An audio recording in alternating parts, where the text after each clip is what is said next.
अस्सलाम वालेकुम दोस्तों, मैं हूं आपकी होस्ट सहर, आपके अपने चैनल सहर स्पीक्स के साथ। Welcome to our channel.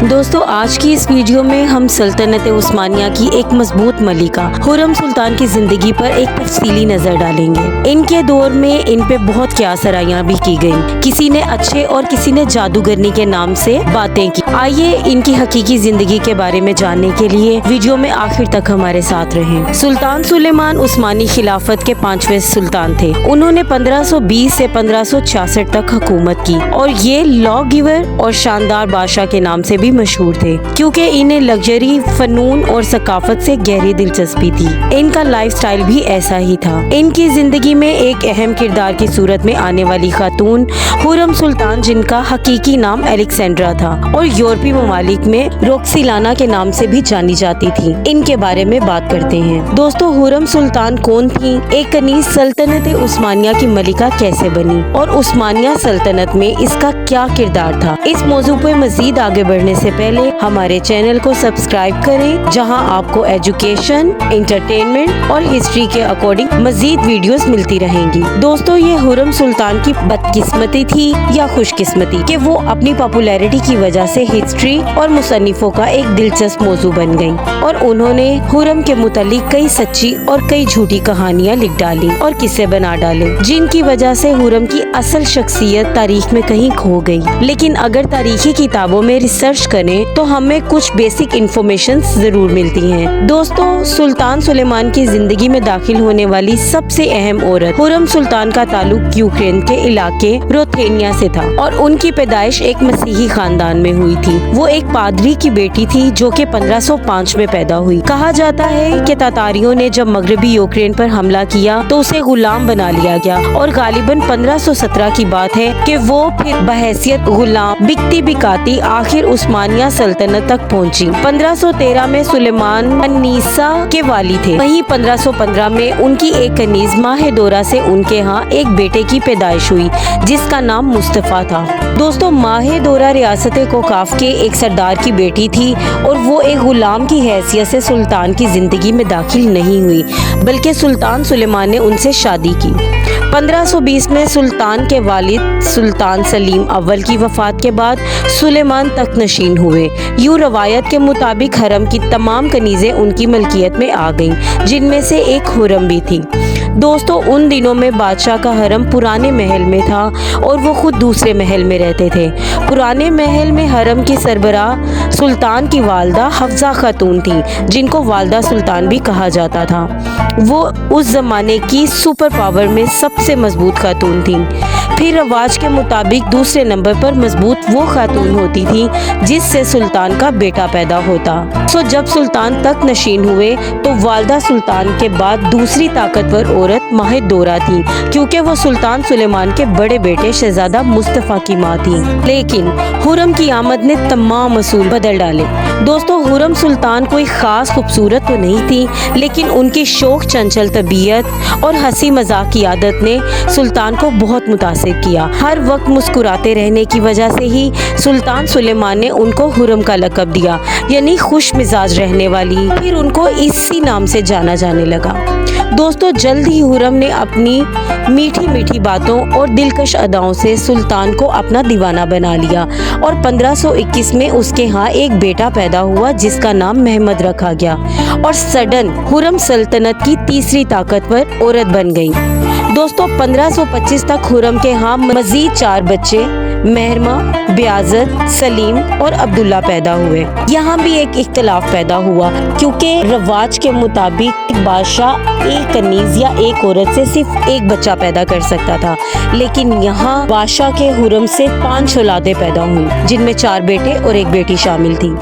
इन बच्चों की पैदाइश के बाद माहेदोरा और खुर्रम में आपसी इख्तलाफ और कशमकश शुरू हो गई, क्योंकि उस्मानिया सल्तनत में असूल था कि सिर्फ बड़ा बेटा ही बाप की मौत के बाद हुक्मरान बनता है और बाकी के तमाम भाइयों को अमूमन कत्ल करवा दिया जाता था। जब सुल्तान सुलेमान पूरी तवज्जो खुर्रम को देने लगे तो माहेदोरा में हसद का जज्बा जागने लगा और दोनों खवातीन अपने अपने गुलामों के जरिए एक दूसरे को नुकसान पहुंचाने की कोशिशें करने लगी। वालदा सुल्तान ने इनके मामलात को बहुत हद तक कंट्रोल कर रखा था। 1533 में सुलेमान ने अपने बड़े बेटे मुस्तफ़ा को मनीसा की हुकूमत सौंपी, क्योंकि ये हुकूमत अमूमन वली अहद को ही सौंपी जाती थी और हस्बे रवायत माहिदोरा भी अपने बेटे के साथ थी। 1534 में वालदा सुल्तान हफ्जा खातून का इंतकाल हुआ। उसके बाद उसी साल सुल्तान सुलेमान ने हुरम से शादी कर ली। यूं इस रवाज का भी खात्मा हुआ कि उस्मानी सल्तनत अपनी कनीज़ों से शादी नहीं करते। शादी से कबल सुल्तान ने हुरम को अपनी कनीज़ी से आज़ाद किया और फिर हुरम से निकाह किया, और ये एक अनहोनी बात थी। और इसी अनहोनी के बाद अजीबो गरीब वाक़या ये हुआ कि सुल्तान ने बकिया कनीज़ों से कता ताल्लुक़ किया और सिर्फ हुरम के पास जाता और उसी के पास रहता। मोहब्बत ने इश्क का मोड़ ले लिया। सुल्तान हुरम की मोहब्बत में शायरी भी करते थे। यूं हरम में हुरम सुल्तान सबसे ताकतवर औरत बन गई। अब उसका मकसद अपने बेटों को तख्तनशीं करवाना था, और इस रास्ते में सबसे बड़ी रुकावट सुल्तान सुलेमान के बचपन का साथी, उस दौर का वजीर आजम और सुल्तान की बहन खजीना का शोहर इब्राहिम पाशा था, जिसके खिलाफ हुरम ने सुल्तान को बातों में लेकर कि इब्राहिम पाशा इक़्तिदार आला का लालची है, सुल्तान को इब्राहिम के खिलाफ किया।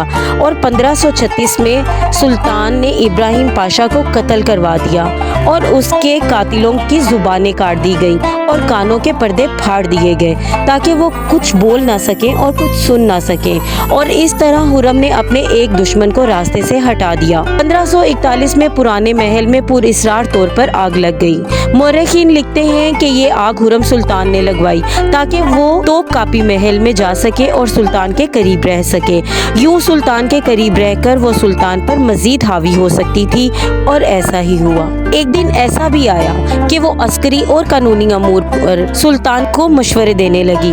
तोप कापी महल में हुरम की आमद से औरतों का अमल दखल बढ़ गया।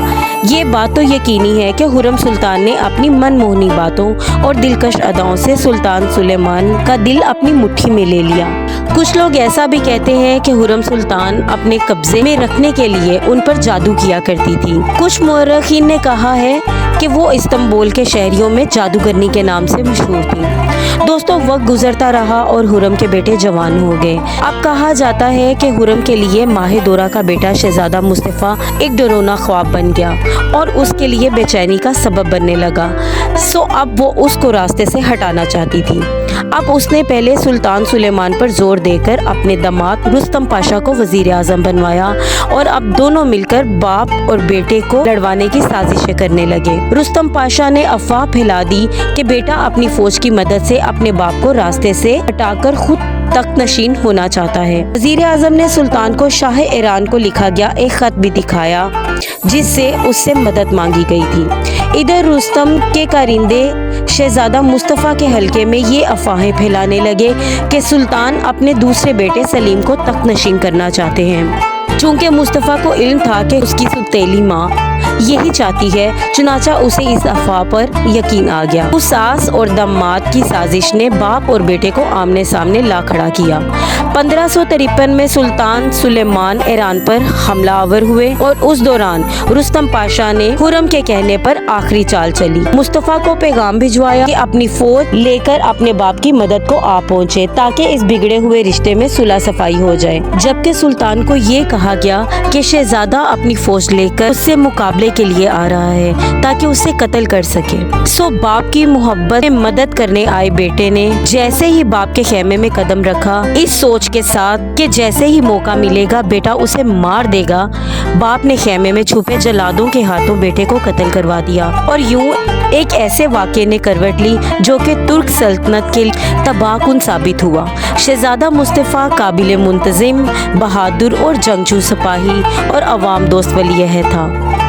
मौरखीन लिखते हैं कि अगर वो तख्तनशीं होता तो तुर्क सल्तनत का मुस्तकबिल कुछ और होता, सल्तनत को अरूज और तरक्की मिलती। इस तरह हुरम सुल्तान का एक और दुश्मन उसके रास्ते से ख़त्म हुआ।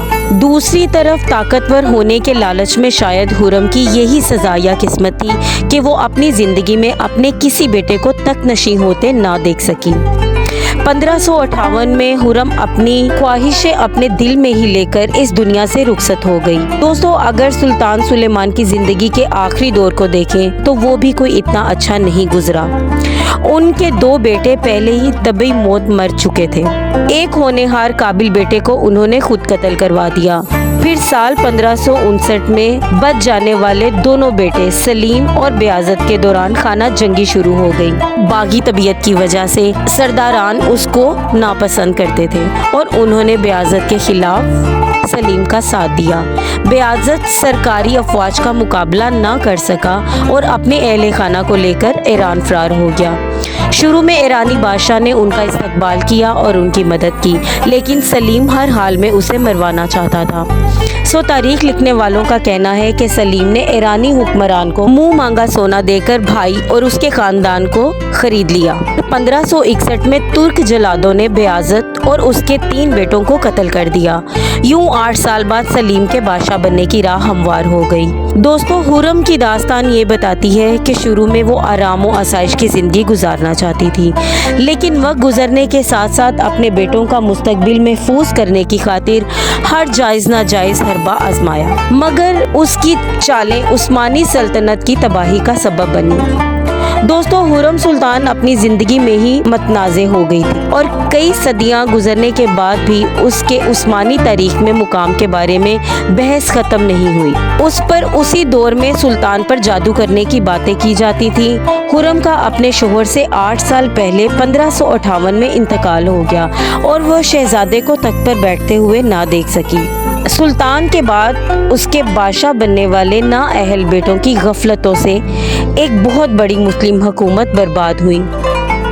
اپنی زندگی کے آخری ایام میں خرم نے کافی فلاحی کام کیے اور بہت مذہبی رہیں اور غریب دوست ہو گئیں۔ انہوں نے مساجد بنوائیں، فلاحی مراکز بنوائے، بہت سے مدرسے بنوائے اور یوں ان کی زندگی اور قصے کا اختتام ہوا۔